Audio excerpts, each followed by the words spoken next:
Okudzeto blackwa abe leak information bi who ye no be ma hye with immediate effect mampeni ahye no. This project was initiated before our tenure. Nanado, akani pankwa na wanton no. Watimi aton abanja pade. Aban de krata babonte a o kire mu se school feeding program mom ye in charge no. We yi o ma di with immediate effect ya. The team was accosted on the road by an angry NDC constituency chairman who says he was not consulted before the operation. Say ya na MPP for no be ye. Enti wo ye say ya o pe Mahama ye. Enti mamu nsan ye sa. Yensomo ifo nyina kwaba ebiem emra dwumadie so ensem bebre ene guso a ekoso ewo oman Ghana mo atena si yere onsem nyina ebre ehfo na Bank of Ghana building na do dan Akuffo ene na ban estate ye no ensem bebre ene fi wo ma so ye eba sia me no kasei ba bia edan no akwakodru no ense akwatwetwe ensem bebre aba kwekwan ye bewura ho ene wachi Galamsey won sensem no akwakofa nsem bebre aba ama sia me no kasei entokobia soa ehefa quick one erasan so ra na afi no bibia aye kama ena afi so Okudzeto blackwa aba be leak information bi eri nsem bebre atodwa ama amanfo ho poche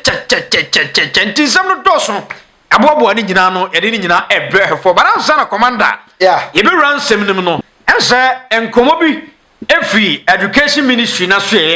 eba ense free SHS no of course akofa nsem bebre aba yenya ne ntie se ense aban ne se wo pam nkofo bi eti quick one wo de ketua bi yenya hu adwuma nsa na yakwa nsem no so sanse Okudzeto blackwa so ense ensem wo de babonten na no tin right already a very short one na any san common free ho no kre aban ne de krata babonten a o kire mu se school feeding program mom ye in charge no we yi o ma di with immediate effect ya obia ekwa akotena fie na ni nyina ne se honorable Agnes Namomolati ya oye minister of gender, children and social protection ono ena krata ni fi na so ya ebi eko minister of education na fi akọ various educational levels senior high school any basic level ni nyina se omo original any zonal level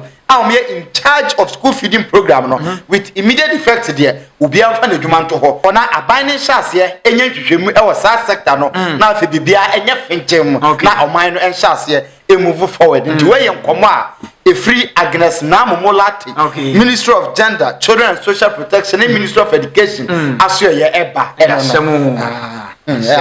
anodin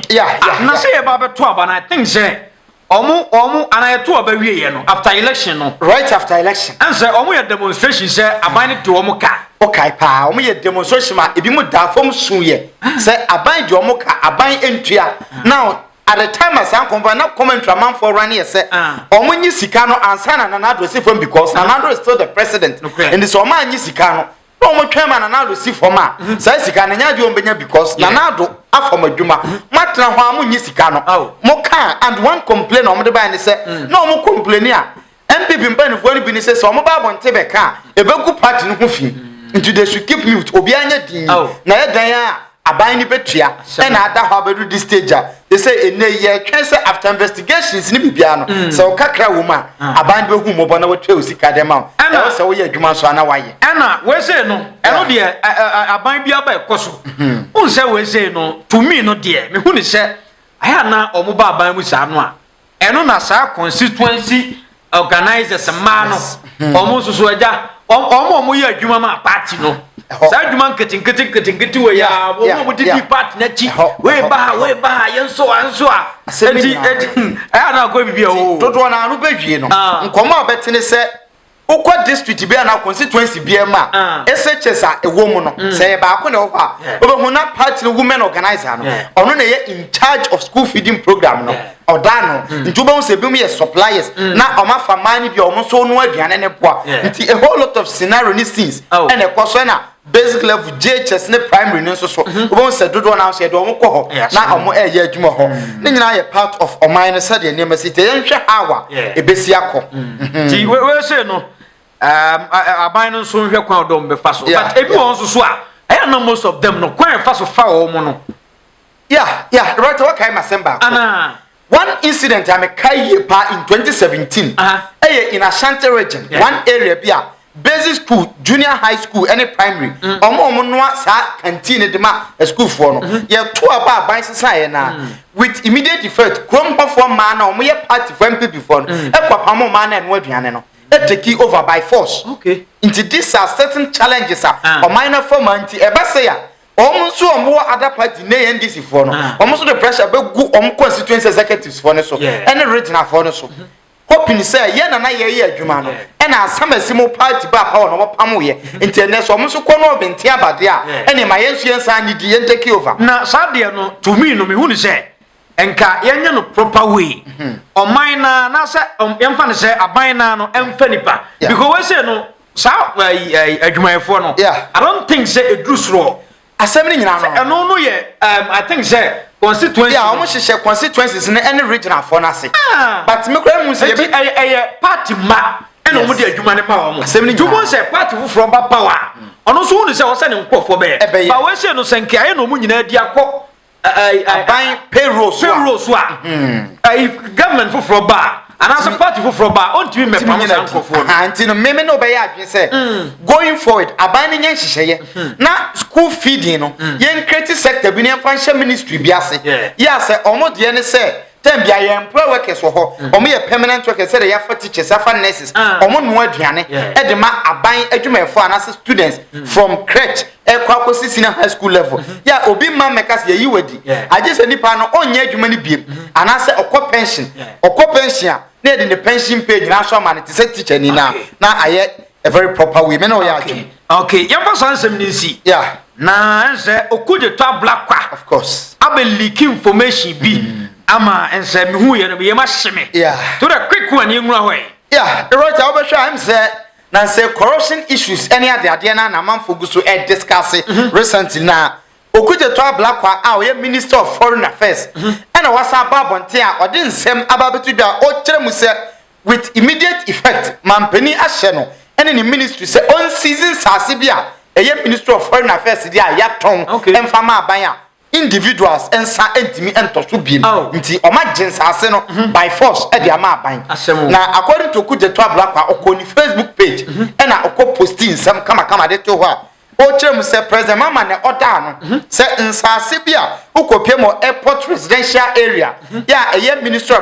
of foreign affairs nsase mre bi atwama aban no e dia ma individuals any private companies ahodo best 7 na enye yomo no mo say yomo dia no mampani ahye ne say onye ya with immediate effect waje nti enye dia e ya ban dia ama amanfo ahase e Okudzeto black kwa abaso a nkomo bebre efiri mu e ba nti we dia nse Ghana for we dia ni gisem say good news NDC aban His Excellency John Dramani Mahama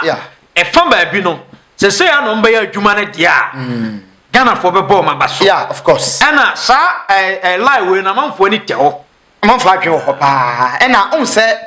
Okudzeto na nkoma odi ye as head of the oral committee ni chairman of the oral team no ebe ka kire say nsase ni aban japade ayira say ya jiji ni nyina sika ni nye sika kuma nti it is expected say ene wonso ministry na nsase ho amanfo afanti boana ye nye nti aba say no Ghana for be sha say develop interest say ampa aban na sha say e kana ho we say no wa start free ono ankasa sector ena ojiji nsase no na say we say no amanfo na ato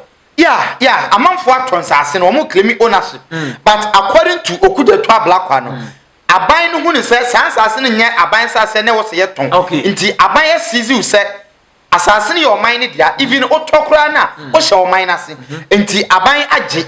oni aban be kwa kotena se aka na wo prove kwan afọ aso toye ene de oton ma na say aban be compensate wo be compensate aban nim patasikria be ya de mawa sika na hye nti wo be kwa court na o de kokot na we say no say na na do dan Akufo Addo na eton ya na ban eton ya say MP fo na nkasa no mbesa ton ama o monti asase a ka ba ton no be 2 billion no o mo de be 100 million asem ni nyina no go so tiete nkomo na some of these areas nsase no o mo ton bi 50,000 Ghana cedis 500 million ya ye nyina ni say nsase according to nkomodie e kire say ebi mo betwam 5 billion 10 billion ya de but e to de ma for 500 million old Ghana cedis nti no kra ye mpadifo na ho e no mo totoye nti e ba say ya em say asem bi edi bone aka bi mo pa nti we say no wo ye MPP ni na ban asase no to bia pressure starting ma wo yemu nhihyew yeah pressure pa because oda anasa nka opani ekura no anka wa akọ na kasa ban asase ni matobi nturi mo hwe kwan mo de me de ne be fa so o se Okudzeto ka asemi se o manya course tama oral team no enye ngu no dissolve ye no se o manya course from top officials and more parliament o mo wa ban da no ma o maka kire o mo se o mo to ajapade bi o mo susu se ebi akwan ye fa so no mo de no mo se genuine but aban ne mpene so dia o ma ye ready aban ne hia o be hand over dia ma aban ne back o mo mpema nso bia nti I agree with you se ebe ye se wo susu se wo die wo ma twachiri wankasa hand over farm aban na yenko yanim bibia be kama okay yenko na story so ense stories na kamienu Galamsey won sensem baransa na no Bank of Ghana of course ense ohe parliamentar na ehohuru ten baran dinka wisan sam no twi maye okay na menimse videos no wa ha uwia na yakwa ko hedi esiye ewo parliament na fe no bibia ai kama sansen bebrede free oba yeah right now Bank of Ghana say media say eno na the latest talk in tower nkofo edi hu nkomo pa na right ni nyina ne say Dr. Johnson Esiama ai ne ona governor ewo Bank of Ghana okọ parliament ya odi nsem ko tudwa say the nyina enemy concerning Bank of Ghana new project ya oman no eye ya sha se mre bi atwama akaka kra bi ama ya wie no na okoye no diko tudwa say yada so hia sika dia ko project nim na project nan ka say ya spend sika be say $230 million yeah be say hia $31.8 million and san ye wie project no na akokan na ma parliamentarians ne MPs ni nyina no em say ayam hihie eto wo so a omo start say omo ebisa questions na omo bisa wo manum na the writer according to Bank of Ghana governor no eniema bebre ho aka omo nyanyeye na obekaya people say ye bobo niema ba ku menu so na fe ye kai hu ye na Ghana 14 niema ase eniema enei aka wo hwa wo say ye no ebi se ye pense ye ICT system and network infrastructure eno be cost over 8.6 million Ghana dollars and what integrated electronic system over 15.8 million dollars afi furniture and finishing and also ya wodo contracting dada nti dan mu asiesie nkonya ne ade no eno nkwa ye 11.1 million dollars ya wey eye niema na etwetwe nkrofa so but obibe bisa say Bank of Ghana dan no say ewo ho ade ne yakwakosi fofo but say I think say na no Akufo addo omo na start this project no ho na me pese ye di nkomo na amanfo te niema se kaka nti sika se no mo ka so mo de start initial na sisi akwako wie say ho na problem no wo ho na problem no but initially project ne starting no Bank of Ghana board no emaye ya we say after consultations oma je tum say ye pese ye use sika with campaign ye ne omo na eye adwuma omo na ye boya me sidan no me kire multicast consult omo na ye agreement ye be spend sika $88 million ene dia wie project no na $88 million ye sha se aye ko no ene ko ba se enso nti sika no ko $131+ million eno so e ba se enso nti age se di ka ho ekodru 220 and finally ya move up akodru $261.8 million into from 88 akodru $261.8 million na edan no kofa ba nyina nie right abahwa Bank of Ghana edan na ewo hodada no the late president Osajifo Dr. Kwame Nkrumah ne siye nti in the 90s and akoba se edan na sha se dada na ba bi kura ebubu ni ade nti ne behia se anka ye be maintenance na se ye beto asase foforo na ya start say ye be sidan foforo na from JJ Rawlings time na eba na no ebesi former president Akufo time ya nheda anya ebre ene asase say ye je na ye sidan no nti in 2011 ena Bank of Ghana for no ene abaidi nkomo ena omokoto asase na omoto asase no the same government no Ministry of Foreign Affairs say omompene asase ni omo de nti enya dia ombe pene ama Bank of Ghana for akosi dan wo so nti omotwe ya omonsan ka asase na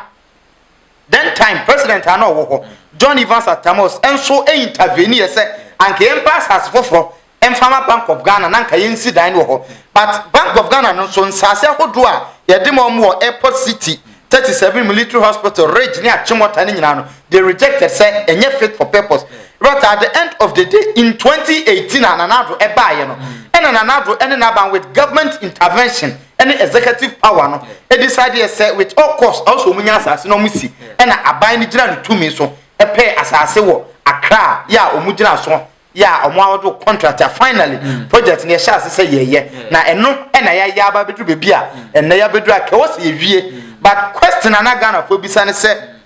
on the 20th of November 2024 na kan na ka crave 17 days am ya koto aba ena na nado enkrata eba abonte se opese okobie New Bank of Ghana dina no ansa na abato na dru na question na man for bisa ne se dan na yenye ho adwuma me be here $31.8 million no den na 20th November na nka na do ekwa no now that is the question among for ashase say sika na do over $200 million say no ya use $230 million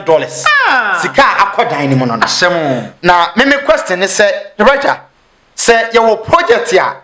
you see a bank issue na Bank of Ghana nankasa e run at lost Bank of Ghana na esi dan ya mano no oye adwuma afiso ana waboka yesi yem kope sika mesi dan man yesi dan no de owo mu no ayedada nti yensi bi ma no right me question is say Bank of Ghana e no kre hold o mine pa sa na konfanoch ne kwalebu so ekita o mine no konfanoch ye pe sika ye no o mine si sika ni ho nti otumfo si osresre sika na ode konfanoch nti Bank of Ghana se any sika ho de a adan na wose ye fo so afakoti kwan bi se ye kopa sika na sika no so ye pay ya anso now ye nhwa de baby a ye di sika no koto no ye se wo de with immediate effect e wo se siesie but baby a ye kofa sika na free no de ye se wo de ye nyai baby ye nko ye koko agriculture sector no ene koko no o man Ghana e se ye ntimi produce kase bi mu oko ye nkurase na koko ni nyina ewu ntia den na ho no yen fasika na yen fasika kase nko she farming nim asem ni nyina na yen tim produce more ni yen sika no fa nkoto Bank of Ghana o right asem ni nyina no enti source of income no they say ho de yen pe yen hwe okra yen fasika nko you will not invest in baby a disika ebe free beba o man nim but baby a keep sika no baby a manage sika no sika na ba a manage no e ho no mom de yemfa sika nkoshem yensi dan mu no because Bank of Ghana mpanifo na ho no oma ko school adretri enti yemmo good furnitures yemmo air conditions akese na omo relax cars akese building kese but akuafo ne de yemmo ntena wuram kokoro mu ni bi awowo ene nyanya nkere enbi wo mu nku wo mu ba say amanfo so de so bododo na ebo how long Akuffo na ban yeah the right because we say na things almost say akaka krabi na ye wie to almost say Mahama de be just 1 month 2 months you know we take you over to no kra de the right so bododo na nko na Akuffo should be told say the amanfo ebo sa aboso by Akuffo so bo no na do mo blame ne say President Mahama baye no onye budget the budget no enche bosumi ye wo mu ya oba present the budget nti say the budget no eba na after the budget ya ko ho the budget mi say o see o allocate sika wey e dey akọ Bank of Ghana building nim yemfa sika say enko ho na Ghana for atena sia asese say there be at this moment ye won niam ye critical was solve ye solve ye ya ko ho bridges Ashanti regional minister akọ ho bridge no ebu ndokoro de dem nti ye ho ne ye betimi ablemu current president His Excellency John Dramani Mahama but wait there the sole intervention of Nana Akuffo nti on and I say blame because a credit be or on your back credit no it's a blame so on na you blame no quick one yanko de see emra na eba ensemble pre ewachi Mr. Speaker, the discussions around a new headquarters for the Bank of Ghana dates back to 2011 when the board at the time considered acquiring land for the project. However, the board at the time could not settle on a specific location until its tenure ended. Mr. Speaker, even in 2016, when I was a deputy governor, the same issue was being considered. However, we could not settle on an appropriate location. In 2019, under a new board of the Bank of Ghana, a structural integrity audit was conducted, and this showed that the existing head office, which was built in the late 1950s, had developed significant structural defects and was no longer fit for purpose. Mr. Speaker, we have provided a copy of this document also on the structural integrity audit that was conducted in 2019. Following this, Mr. Speaker, the Board of Directors at that time approved the development of a new corporate headquarters, citing security, operational efficiency, and long-term institutional needs as key factors. Mr. Speaker, in 2020, the land was acquired at West Ridge, and I am informed that a competitive procurement process that was approved by the Public Procurement Authority led to the selection of Mrs. Goldkey Properties Limited as the contractor under a turnkey arrangement. Mr. Speaker, the project was initially valued by the PPA at $81.8 million, but later increased to $121.1 million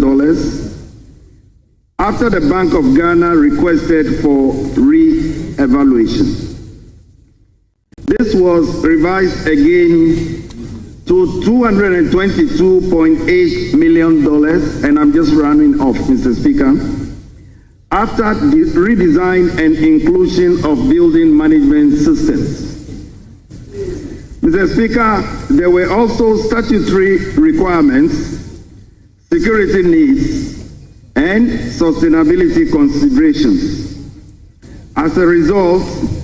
the total project cost increased to $261.8 million. Mr. Speaker, as of February this year,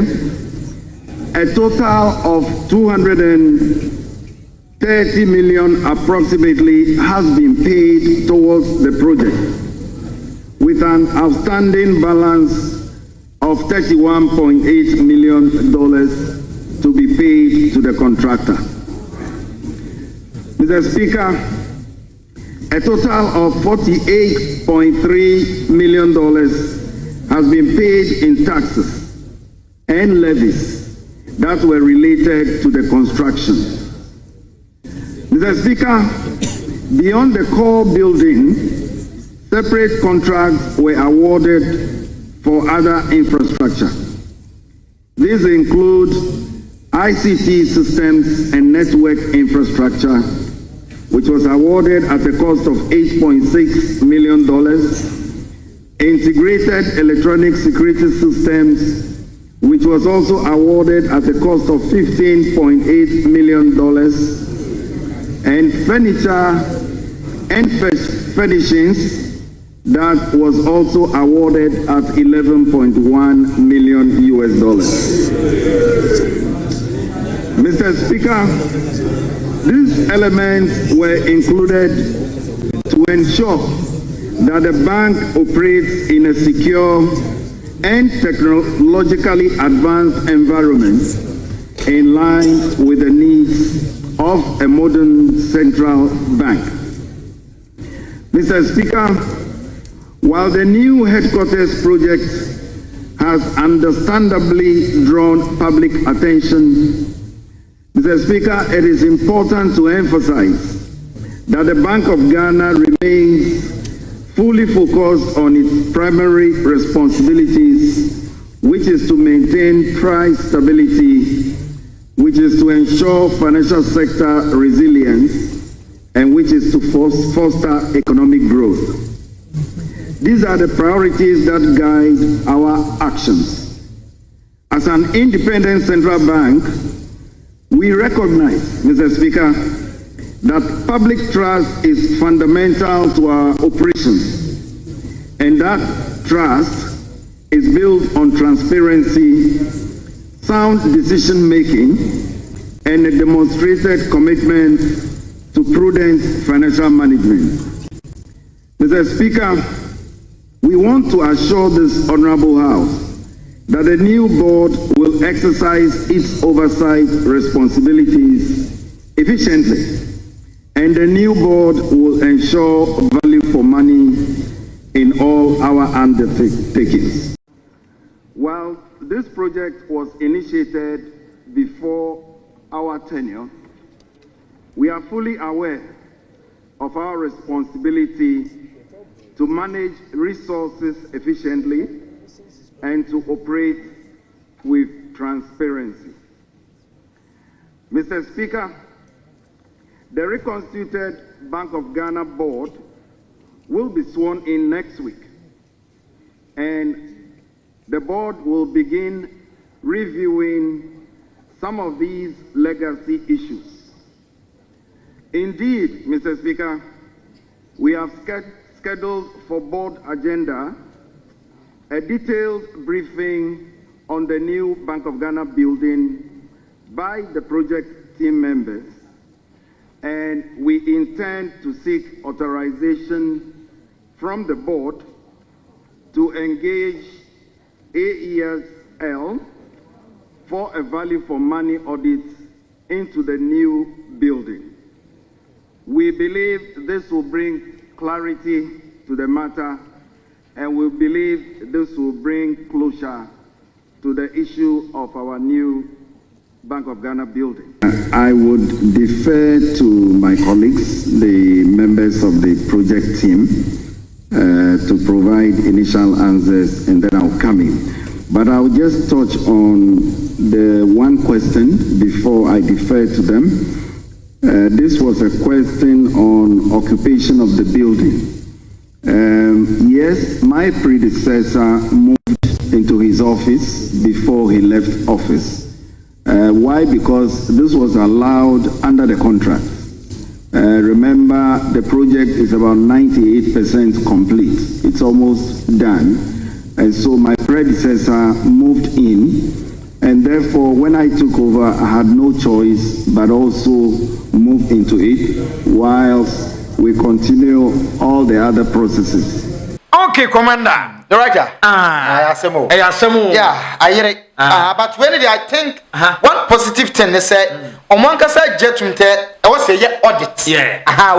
want money no. Yes, 70 because a man blowing. Because we say no me so says Kabia Frankofo bin sasi. 70 no. Nti o say auditing no, e koso. Nti after auditing no, na ye sha say hold nkrofo accountable. Na ye yire wo mo peti. Se sikabia fa babia. Yenyi sika no na yemfa bintu babia da me kra de no me say Bank of Ghana dan no you say ye be pebi eho babia ma omo a na we ne de eso na say ye de be another purpose be generate a lot of money because Bank of Ghana ho na nsem do so do. Okay. Yeah. What a quick one. Yensan ko hamra. And say Joy News omo boy tuma. Erasmus mo. Who's a Galamsey no? Yeah. His Excellency John Dramani Mahama. Yeah. Oya na dwi so be to ase. Of course. But ne nkrofo no, ne nkrofo ni bi. Yeah, I started. As omo misbehave. But who say mama ka say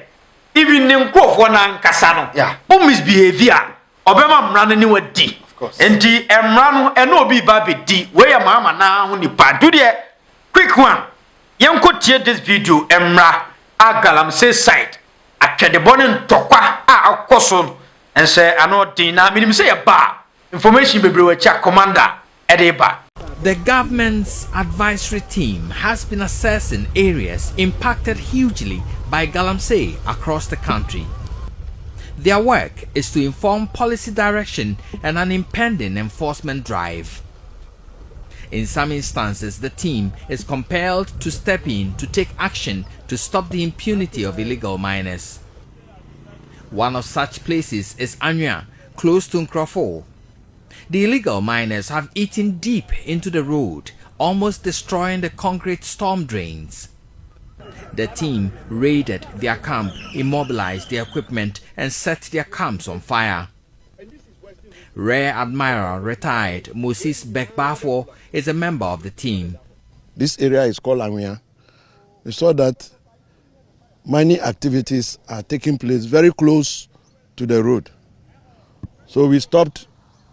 to speak to the people to find out if they have any licenses. And when they saw us, they took off, ran into the bush. There were about over 50 people. So when we got down, we saw this covert here. They have dug through the storm drain and then exposed the concrete and the base. It is almost on the road. Beyond that, they have also dug to as close as 10 feet from the road. It is already caving in, and once the heavy rain sets in, we think that part will cave in and it might affect the road and render it unmotorable. A similar illegal mining operation behind a technical school at Akuffo was halted by the team. Pumps, generators, and other equipment were seized. At Badwa number 2 in the Upper Dentra East District of the Central Region, the team raided this illegal mining site, polluting the Ofin River. Residents say the Galamsey operation exposes them to floods and adversely affects farming in the area. Even when the land had not been mined, we suffered from floods. So you can imagine what will happen with this level of degradation when it rains. We are hopeless and worried. We will be in trouble in June when the rain sets in.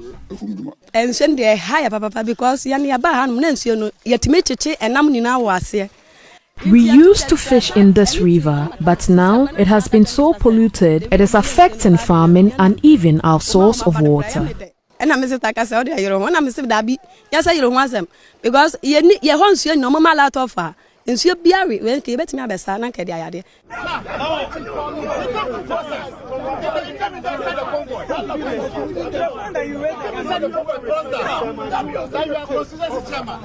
Minutes after the raid, the team was accosted on the road by an angry NDC constituency chairman who says he was not consulted before the operation. Some party faithful, some of whom were mining in the town, blocked the road, preventing the team from assessing the impact of Galamsey in the town. An aerial scan revealed a huge excavation in the middle of the Dunkwal township, close to the main bridge. An angry mob, threatening to face off with the armed soldiers, besieged the bridge where the team had parked their vehicles. Reporting for Joy News, Erastus Asaredonko, Kumasi. Okay, Commander. Yeah, director. What do you know enough, you know, Abigi Jenya Kwamrem? Yeah, director, where dear, say a very simple. Now, when my dear Bako, the said video, ya kika once a minute, areas ya, or my digala for decades, but croning ye. Now, so ye party, and also ye constituency chairman, now or party about power. Now you think, say, oh, authority to the stand, say anti-Galamsey group, yeah, abina you woman. About area to stop illegal miners. Now we say ya more mania. But my question is, say, oh, you Minister of Lands and Natural Resources, oh, you Regional Minister, and now you're President. Until duty anything. Oh, your party back. It doesn't concern you. Abaya semna emfa the right yentia say I'm sure you no your party chairman or penny ukomo. Timu ba e no. Ase kamudika ko hu no party chairman. The right baba say o ntino. The right uni ma de baako. Enei NDC as a party a omo ho no. Omo mpanifo te say Johnson Esedu Nketiam no. Omo no omo deal with constituency chairman and regional chairman for. President John Dramani Mahama any deal with constituency executives because he is the president of the country. And to say, oh, to say, oh, you're a politician, why you mama party about power? Nasa Galamsey na, or mine who say, and yet, you condemn me one another, Abamu. A coba say, MPP, Nibia could dim Koma Yodio say, party Yesika, into a more party, man, Montimia Galamsey, you know. So once will say, oh, dear. Yeah, backroom who just your ball man, and I am more man here. Never for illegal miners, no side, no money, na. I was some say, we say no. A bassaya. Na, Obia Kojina baby, and NDC 4 by say, yeah. But if you are not Mahama, of course. You get it. As you don't get your Kakran, or Sunimore. Our party chairman, fear be a water baby. Says, often a party naba by more. Anka ubenya botreno but who deserve start na the good part no fear ba ka send this phone now the right assembly nyina say most of these people na ye come asem no omo ye minus omo ye Galamsey for because me think dinkumo say various constituencies na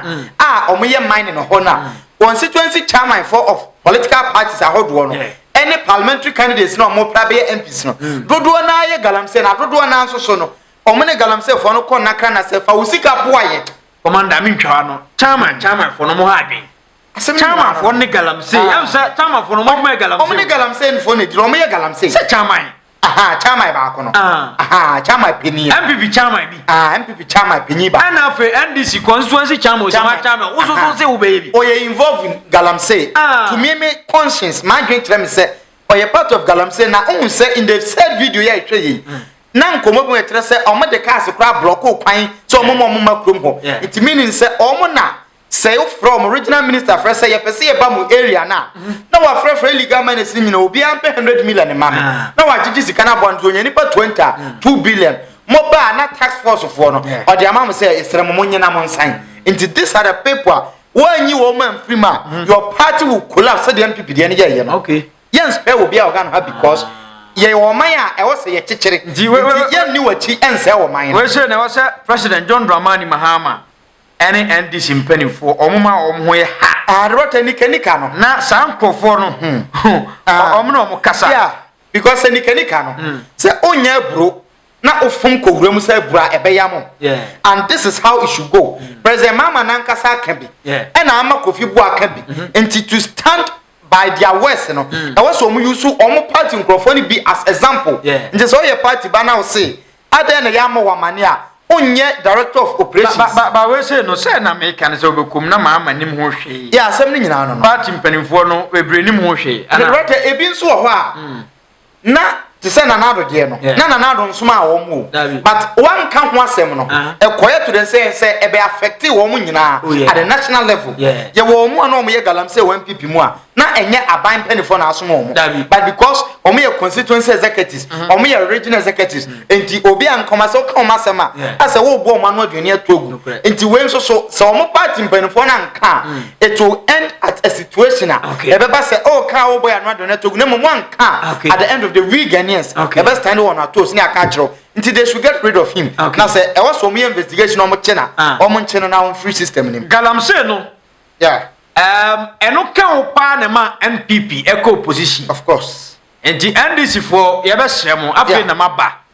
a mo toto ne ma Ghana fo bi mu ebo maba so se Mahama ye adwuma tu de munya botre na munya adwuma no ena sa Galamsey issue not your regions best miensa bia constituency executives na ho no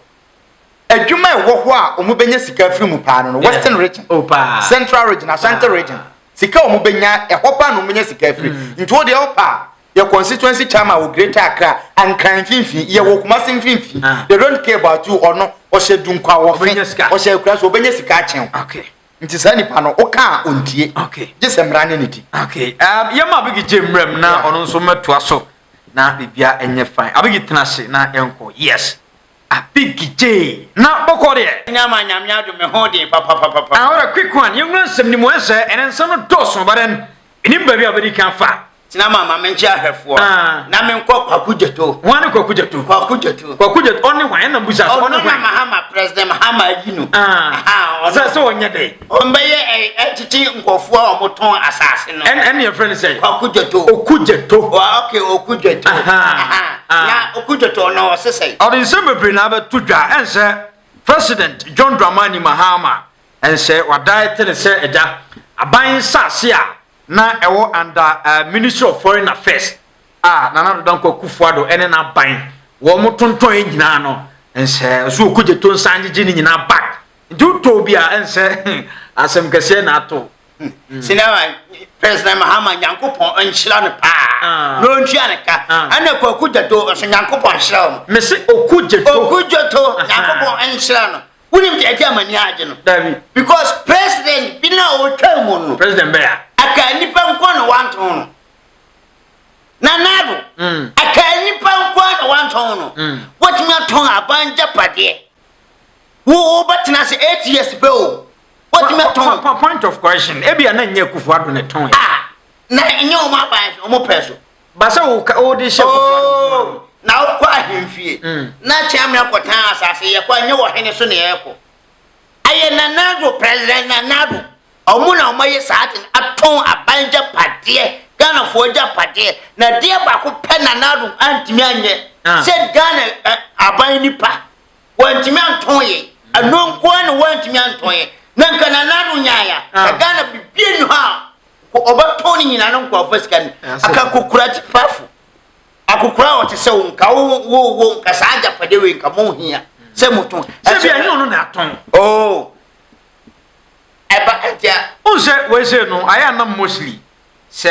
party bi ba ban mu a omo a timi hye daye e bia nka asase a nka wo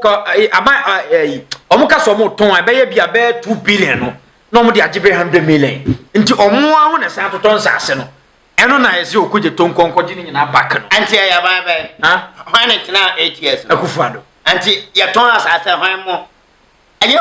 Akuffo anti omo na omadi Ghana bro na wante se yanji ni nyina no ni yanchi kofo omo sa toye aton ni hwe omo nche omo na next time BBC a ye de ayesa pose enkofo we ne tunton abanja pa den kayanton ye de pe aban Ghana yie ama Ghana nya aduma enkoso na mo tunton ama ngofo awie enti aban ne pe opese obi aduma fa na obafa so na saa ne ye me pese me busa na nado ne na aban se saa ne ye ya nko oba nkonya bi abigi sese me pese me busa na nado ne na aban se saa na mo ye ya komo ba komo nya bi komo nya bi anton sanya omo mudi nka bai komo tunton ya ka wona naro no mkofo kama nya bi anton enti sanya mo wo se ye Ghana ade aye me se opa president abapa wo tunton japade pa aye nanaro president abapa wo tunton japade aye nanaro na sa research no ko eno e oh me se de bia tie se wo dwene Ghana ho asema wo kan nanado obetuma chew awodi a obetuma siu court nanado ntimi ncheme ontimi sim court na so wodi asem oto no so nko na wudwa na mebo omonton tomato nanado ntimi sim court sedenta wo wato matonton monton ayo ha ayi NDC na rete so ana ayi ala na net so ayo ho ayi MPP ayi nanado ne na abo ane tonye anti wo sim omo sim kwa omo sim na me so me wi ya $58 million na omo fa no e dey to swimming pool me ma see omo court me ankasa me the soldiers for bekokoti na nalo because we na me ka wo so be sim court na wo dey we ka wo say ye jailing na nalo ne na aban obi wato asase ne na wo tunto Ghana japade ade kwa me nkunuma mu nyina be to so manton no wona nalo wa 4 years 8 years wa ba to nyina condemn na ma asole so Ghana na we ayam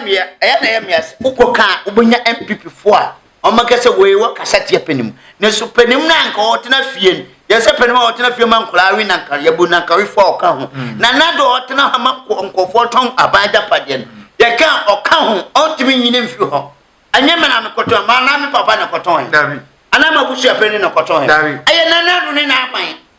enti nkomu saa ne me nyina omoto enti o ma baba sabwa ka na eba se no ntini yesi Okudzeto aban se onyiji ni nyina onyiji ni nyina ne yansan che oni yansan fa na omo yansan ye de yansan fa na omo yenye de yanche omo ne yansan fa na omo yam dim patasika nsan ma aban no na next time no fa BBC yi obi aba ontimi nye saa de because ya ja omota ne akwaje ne tra ayedai wunim se aban japade ya nton ayedai na woton ni anchu ye chiwo ni ama 5 years kodem ni esa twesika to wufia wutie nyina ne ansante abasa Ghana japade wo ba komkwanya hanko no wo hwe nima o maye pa na nado ne na aban wi aye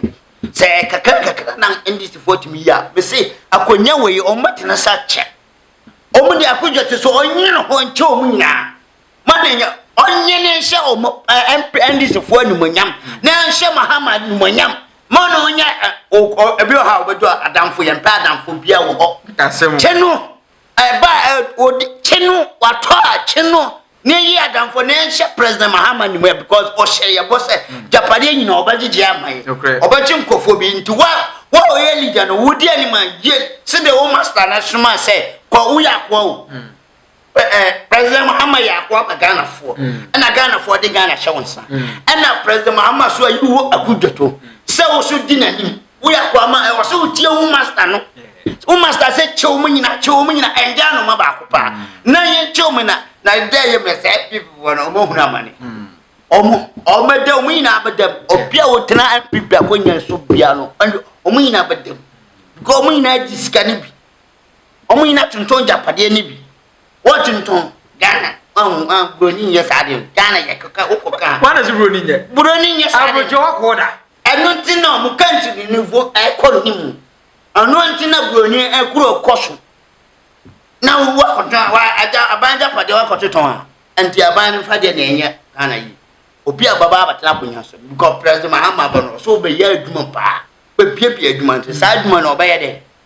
wo ebikwa na sa offices na dan plot na ageta hoyi obetima de asi dan ma school for teacher for no makware be na teacher for kotena ho nti broni nye sa de we on hwenton ajapade aso wa bibini oton one na yere ne guess akwade akowinam na de akura yes o ma moton sa plot we ade obekonkura na no mu de akofa guess obekonkura no mu de akofa guess faka patro ade agu aban patro sa de akowinam okay omo am mobla bia sankofo obekonkura na sa de no mai okay yemfiri ho na minim so stu na wa ha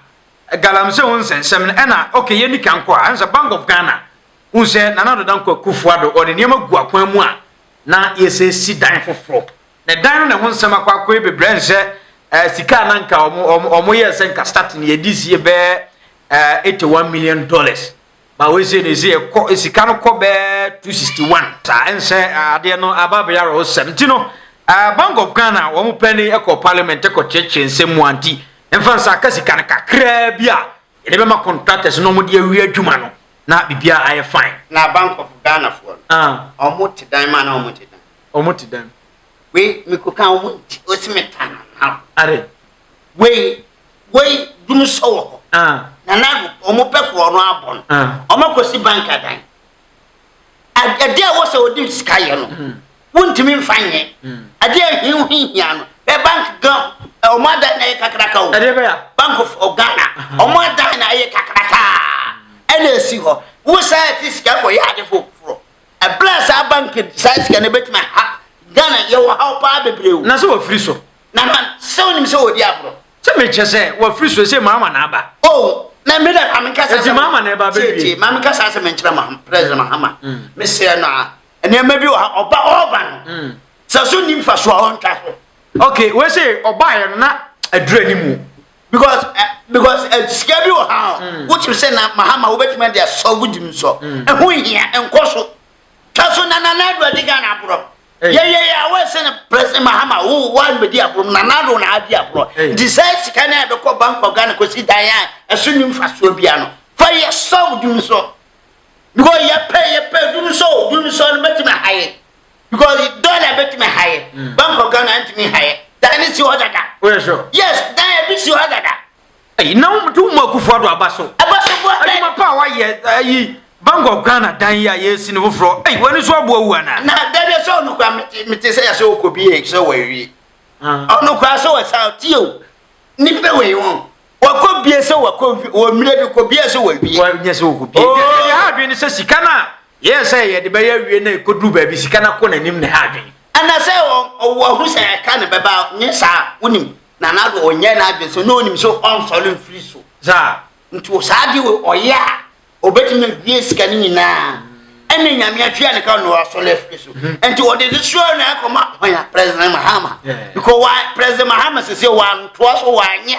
Ghana for yina asaba solid tia ba ya say Bank of Ghana Mahama nkrofo yim new management o mo be take over no o mo mahwehwem dream die bi akoso no wa mra no be tu bia no o na say dream akoso na do de na ba be de ade de no ma ya dream nkoso na do we na ba bie nkofo bie no o ti toilet so a dream koso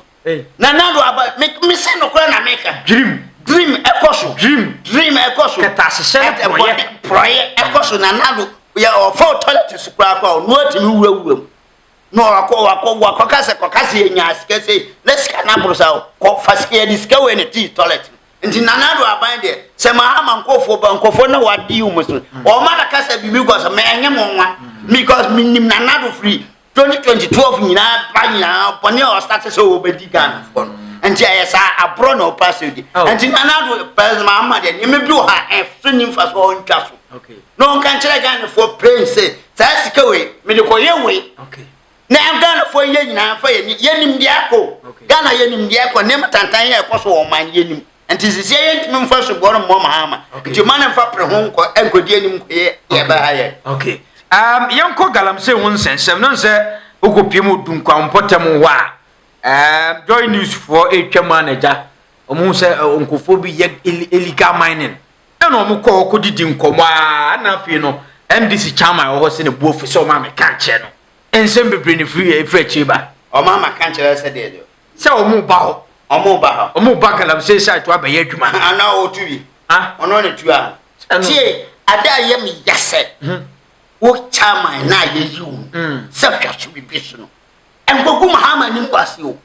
sadi we awo ye eye ni ngwase enka ya be sole atia Mahama se be ye se Mahama de nkofo akutu Galamsey na ntisa enti wo ye leader ye careful sa leader fo no wa wo ye leader na wo ba sole na mo so e be sole atia Mahama ye mfa chawo serious na make no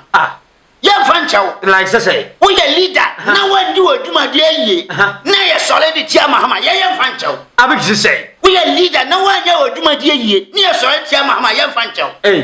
because di oduma yie we say ya Mahama na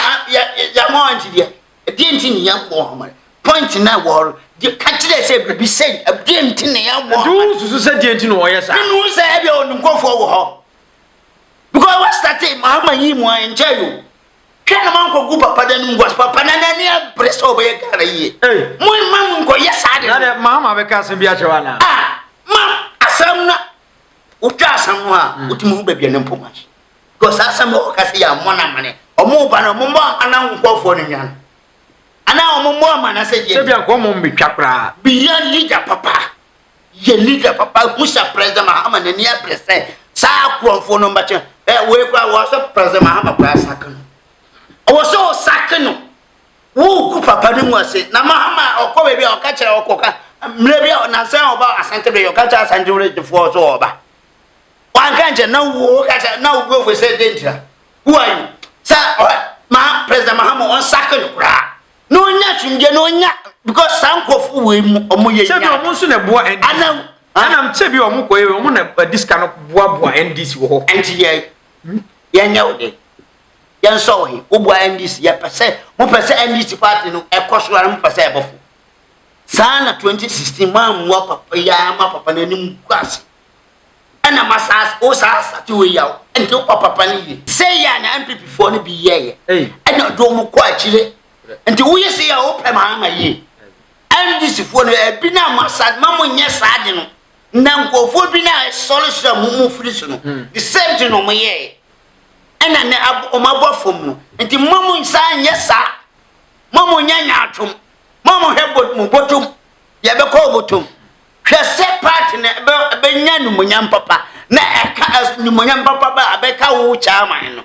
ebe buo wo chairman na ama wodi ye dimpa na wote obi te MPP fo di na ne buofu za obi te MPP fo di no me say ma mi bi o ye MPP pa firi kwa no kuruma peso ba o te MPP di ya na ne buofu na we and then miss the same thing me tell people for din na me brofu na say party no say mo kwoti adru maybe kam yanya broken heart go me he emo me no na me twa so to kwani because enti momo start yese ya ade na mo de blame mo papa no ade sam na mo pass Ghana fo nkan kire Mahama go yesa o mbaka sa Mahama wo ba wo share bo wo twa wo so ba chiga ade enti papa no mo busa ne ye mo am say de ne wo ho underground ho ade na wo ho ye wo ho nkan kire me masa be careful wa Mahama president Mahama you leader bia ye careful na yes I end 3 days ye be sako ye ma Ghana for ye mu ye yi mu leaders na mo ye ntantanta ne ade subona bompen mu pani ye twibiem 2025 so we MPP leader we NDC leader ne you na wa ye careful ye do sam nyina baba bon wo de ma mo nya nti woni hwe wo de mo ntina he ye be mo ye sako awia kete na wo Argentina mpase mugu papa na ni mwase say you ko digi blind ko mo hwe ni yi sinama ya fancy kura na Oshafo abigi je ne tene nkare ye ko e be sa ba biem aha brighter media akran fo nyina